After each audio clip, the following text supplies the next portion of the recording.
As some of you know, about a month ago I think, I was working on a video about the Clone Wars. I was reviewing all the featurettes from the DVD. I eventually ended up abandoning that discussion for a different topic, but you have wanted to hear what my findings were, so I thought that this week I would share. Going through the Clone Wars TV show featurettes, I learned a few things here. First off, Filoni makes it clear that George offered ideas for scripts. He didn't write any scripts, and sometimes Filoni would go ahead and just change George Lucas's ideas into something else. One of the examples was when Plo Koon arrives, well actually he survives in outer space without a mask. Without a suit.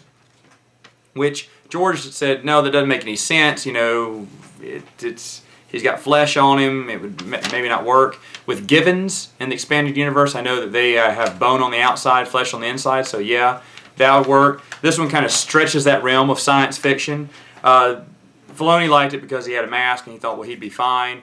If you listen to Timothy Zahn, actually at the past Dragon Con, he actually said when it comes to science fiction, he tries to keep everything as close to science as he can. And some things he avoids, like instances like Plo Koon in outer space. Now, it's okay. What's done is done. And it is a cartoon show, so we can't pick on it too much for that.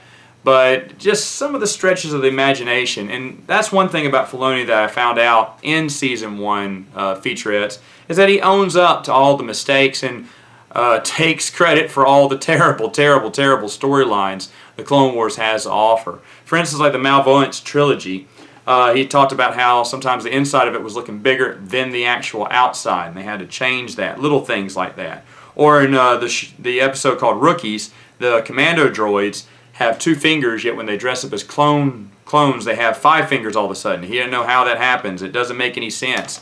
And to me, I'm not really nitpicking on it. I want to go through the specifics like that and say, oh, they have 2 fingers. How can they go from 2 to 5? That's so stupid. Yeah, he admits that's stupid and they should have thought about that.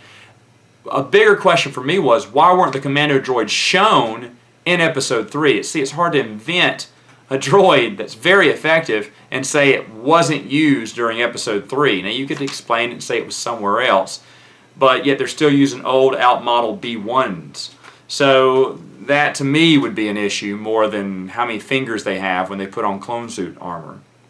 Anyway, in Bombad Jedi, where Jar Jar gets mistaken as a Jedi, all George said about to Filoni was he wanted to see Jar Jar featured in the Clone Wars. That's all. It was Filoni and his crew that came up with the storyline for that. It wasn't George. Cloak of Darkness, the crew actually said that they got the lightsaber of one of the Jedis wrong than it was in the movie. It was a different model lightsaber. They missed that. Oopsie. Again, this is nitpicking. People really nitpicking the show that much? I didn't even know the first time I saw that. But they fess up to it. And see, again, I don't have problems with that. What I do have is problems like in Dooku Captured, that episode.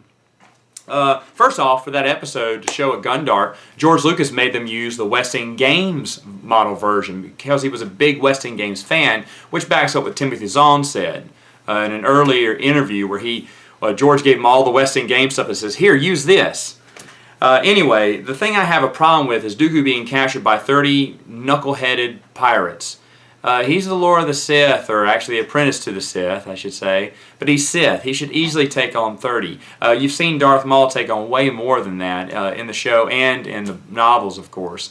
So is Dooku not as strong? That just doesn't make sense. And he's actually overcome bigger odds before. So those are the types of issues I have, not the nitpicky issues that they mention in the other episodes here. Hostage Crisis. Another example would be the Fish bounty hunter. This no-name fish-faced bounty hunter takes out Anakin Skywalker, the chosen one with a little taser. Yeah, he snuck up on him, but still, it is totally ridiculous. Is that how Anakin goes down? I can understand maybe if a Cad Bane outsmarts him once, maybe a really smart bounty hunter could take him once, an established bounty hunter, but a no-name, just taking him out like that, wasn't a big fan of her. Another episode, Storm over Ryloth. He admits that the battle scene is taken straight out of Heir to the Empire. Of course, he did love those books. He did read the Timothy Zahn books. Filoni did. I don't think he read any other books, but he really likes the cover to Splinter in the Mind's Eye. Really likes that cover. Anyway, Blue Shadow Virus was an idea that came straight from the comics and Karen Traviss novels. Trespass was another one. Oh, I'm sorry, hold on. Not Trespass, excuse me. Jedi Crash was another one that was inspired from a comic book idea that George read. So George does indeed read the comic books, like Sue Rustoni and Leland Chee have stated before. Filoni basically says that as well, saying George got the idea for this. So he had ideas for episodes, and they kind of took it from there. And he didn't have an idea for every episode either. Filoni takes credit for a lot of these episodes. So say what you will about the man, but he does own up to all the garbage that's in the Clone Wars, in my opinion there. Blue Shadow Virus, the one I was talking about earlier. Not Blue Shadow, Trespass, excuse me. I have these out of order now. Talking about an alien planet made of ice. He said, well, how do they have fire if everything's made of ice? Where do they get the wood? Again, that's something I never even thought about when I saw the episode. I was just bored with the episode. But, like I said, he kind of picks out, what's wrong with it and owns up to it. Yeah, probably we should have thought of that. Oh, well. Gungan General. The only thing George Lucas asked when he saw the episode, because they had already done the episode, was he wanted Jar Jar to be respectful at the funeral. But it was written by someone else and scripted by someone else. Remember, George never had one single writing credit to the Clone Wars because he didn't write anything. He came up with pieces of ideas that they might or might not use. That's what Filoni states here. Now, one issue with the Clone Wars is that by having Dooku beat so many times over, 6 seasons, if you were to watch this in chronological order, Episode 3 would be a dud, right? You're like, oh, here comes Dooku. He's going to fail again like he has a billion times before. That's an issue with the Clone Wars I have. Another issue is if you have to watch it in chronological order again, it kind of takes away from the thrill of things. For instance, Obi-Wan and General Grievous fight twice in the Clone Wars series. I thought it was more than that, but it was only twice. So the third time when they fight in Episode 3, you think he get used to him, right? Get used to his moves or know his tricks by then. It doesn't seem that way. Also, Dooku battles Anakin and Obi-Wan together 3 times. Again, I was off a little bit. I thought it was more than that, but they did battle Dooku individually throughout the series, but 3 times as a team, which still doesn't make any sense when you get to the movie in Episode 3 and Obi-Wan goes, "This time we do it together." Anakin should have said, oh, you mean like the last 3 times we faced Dooku? That's what he should have said if the Clone Wars, took place. But maybe he should have said, oh, you're still talking about that first time in Attack of the Clones? Come on, man. We've learned better since then. It doesn't mesh well. That's the issues I have with Clone Wars. Season 2, little things like this. The Holocron was under the EU. And this is the big one. George's idea was to change Mandalore's history a little bit on their planet. They actually read through all the Mandalorian history, they said, and all of it stays. He said all of it's legit. In fact, the Death Watch leader has a black sword he said he stole from the old Jedi back in the Old Republic days. So the Old Republic was kind of established, but however on StarWars.com, it's official now. The Republic was only 1,000 years old. There was nothing past then. Okay, no Ruusan Reformation, no Old Republic. That's all been deemed non-canon. You can actually see the Legends banner over the Old Republic stuff as well, so it is all non-canon. So they do have a little issue there. I don't think Disney cares that much about it. There was a lot of EU infused within the Clone Wars. I know it took a wrecking ball to a lot of the continuity, but it also infused a lot of the expanded universe as well. And through Filoni, he put a little bit in there, and George put a lot in there, from the comic books to West End games to other ideas he gave that I'll get into later. But it's hard to rip those two worlds apart and say this doesn't exist, this does. It's like the Clone Wars is in some quasi-canon status when it comes to episodes like this. Now, to be honest, with the Mandalorians being a peaceful, white race of blonde-haired, blue-eyed people instead of the adopted warrior race type that we hear about or know about for so long, didn't bother me. It never did. Remember, later on, the EU, C. Cannon, came in and explained it, said, oh, hey, guess what? Karen Traviss was talking about one region of Mandalore. There's this region that's in the Clone Wars TV show, and then there's this region over here. Now, they never made this connection, but I'd like to think Death Watch kind of maybe came from that region, a warrior race, but they never made that connection. That was just me just thinking out loud. But I like the idea of a planet that doesn't have one whole big belief system. You know, besides Melinda Dan and the Jedi Apprentice series, you really don't hear of too many planets that everyone thinks the same and they all agree as one. You know, that's one of the things about Star Wars you can kind of poke fun at. They have one environment, you know, on the planet, desert, water, earth, wind, fire, air, whatever it is. And then they have one united planet altogether. So it's nice to see that Mandalore maybe has another region for Karen Traviss's world, and then the region that's seen in Clone Wars, which happens to be the official one. That's why I connected to Death Watch.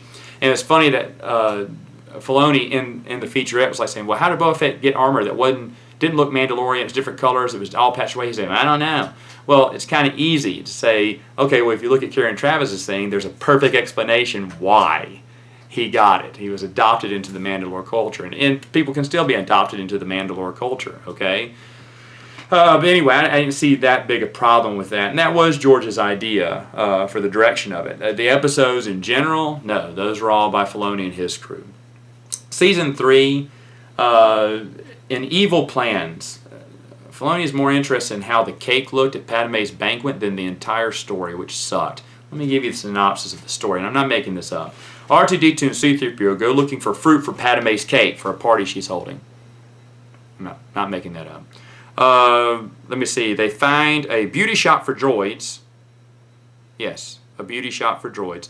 It's set up by Bane, though, as a trap to capture them. What? Kay Bane, this big, you know, vicious bounty hunter, I thought it was kind of cool. He set up a beauty droid shop because he knew the droids were going to look for fruit for a cake for Padme. I don't understand. That's one of those ridiculous episodes. Of course, he tortures C-3PO instead of, you know, it's a droid. You can just rip the information out. But they're getting the plans to the Senate building so they can free Zero the Hutt. The only thing I thought was interesting was that George really was a big fan of Quinlan Voss and wanted him implemented in that story as well. And you already knew he was a big fan of the comic books because in Episode 3, General Voss is mentioned. But those are the kind of episodes that are just totally ridiculous. And to me, it's 40% of the Clone Wars was really good and 60% was really bad. I even got a hardcore Clone Wars fan to even admit to me that it was 50-50. Because a lot of it was made for kids and a lot of it was really silly. Like the Mortis trilogy about the light side and the dark side of the Force being in human being form. I thought that was totally stupid. However, Troy Denning says in an interview the idea he got for Abeloth in Fate of the Jedi came from George Lucas. When they were looking for an idea of an evil Force being for Luke to fight, George, you know, on his checklist, offered up the idea that they throw in the person from the Mortis trilogy or connect that to the books, which Troy Denning thought was a great idea, and they eventually did for that series, thus making that episode not so bad, I guess. But Fate of the Jedi was really good thanks to that tip by George. Also in Season 3, it shows one of the featurettes shows a shot of George Lucas. He's sitting there talking to everyone, and right in front of him is a copy of the Star Wars Atlas. It's so funny. Like, there he is. He doesn't read the books, but he definitely reads the guides and the comic books and everything else. So, you know, who says George didn't like the EU? Season 4, Filoni makes a statement. He says that the expanded universe only showed separatists as Federation people, which wasn't true. I don't know where he got that, because a lot of you know in the comic books and in some of the books, people who are not with the Federation are villains. You know, like for instance, Boba Fett, the banking clan is examined there as separatist, and other things like that. So there are other separatists not in the Federation that are featured in the expanded universe. I don't know. He just didn't have that. He had a limited knowledge of the EU. Not a small knowledge. He had some knowledge of it, but it was limited. And that was one of the things he should have thought about before he said. And by the way, the Federation is featured hugely in both of the movies. So yes, they're going to feature hugely in the expanded universe as well, because they're going to reflect whatever the movies tell us. And the movies told us, or indicated, that the Federation was at the point. I mean, heck, those were all the droids they were fighting, right? They were all Federation droids. So they were basically the face of the Separatists too. But anyway, Slaves of Zygerria. George Lucas loved a comic book story, and he wanted to adapt it from the Clone Wars. They changed a lot of the story a little bit so that both stories could exist in the same universe. But that story came straight from an expanded universe comic book that George loved. And of course, Darth Maul got his legs from the EU. Okay, it was Visionaries was the comic book. In fact, when I saw the Darth Maul Returns episode, I was like, what? Is Visionaries now true? Which technically, in the Legends universe, it could be, right? Which would be kind of awesome there. Season 5, Onderon, the planet, was from the Tales of the Jedi comic. I think we all knew that. D-Squad was Filoni's idea. It wasn't George Lucas's idea. George Lucas had an idea for them on an adventure, but that was all Filoni there. Missing in Action was inspired by the Republic Commando game. And then and The Wrong Jedi, George Lucas admits that he wanted to see Ahsoka dead, or Filoni admits that George wanted her dead, and Filoni didn't want her dead. I was kind of picking George's side there. How awesome would it be to determine the fate of Ahsoka? I would love to see her die. I thought that would have been good storytelling there. The Gathering was another story George grabbed from an old Republic comic book. In Sabotage, Anakin gets hit by buzz droids, very similar to Episode 3. I thought it was kind of weird why they felt like they had to copy Episode 3 so much in an episode. And then in The Lawless, Filoni has Maul and Savage fight better than 3 Jedi Council members against Sidious. And that, to me, bothered me. You know, I mean, yeah, we need a cool fight scene and everything like that, but they're just 2 apprentices. And failed apprentices at that. They shouldn't be able to last that long. I know it was done for story purposes, but I'm just saying, when you have, you know, Sidious dispatching 4 Jedi Masters, 3 within the first few seconds, and 1 later on, that fight scene in Episode 3 all took less than it took to take down 2, you know, half-decent apprentices. That's the kind of stuff I wish they would have thought about. I know they're thinking, oh, this is going to be really cool, but we need to think of what's come before and respect the movies. Respect Episode 3. And I'm not sure if that was done or not. Anyway, that was just my thoughts on the Clone Wars featurettes. Check them out for yourself sometime, you know, if you can stand to hear their voices that long. One correction from a previous video I made, A New Dawn is one of the worst. Not the worst, one of the worst. So thank you for the EU hater who pointed that out. I'm so proud of everyone for making that happen. If we can continue to keep them at the bottom, and show them that we want more stories from the old EU, we're going to get our stories. I have nothing against John Jackson Miller. I actually like some of his other books, but I want my old expanded universe storyline. And for that to happen, these books don't need to do well.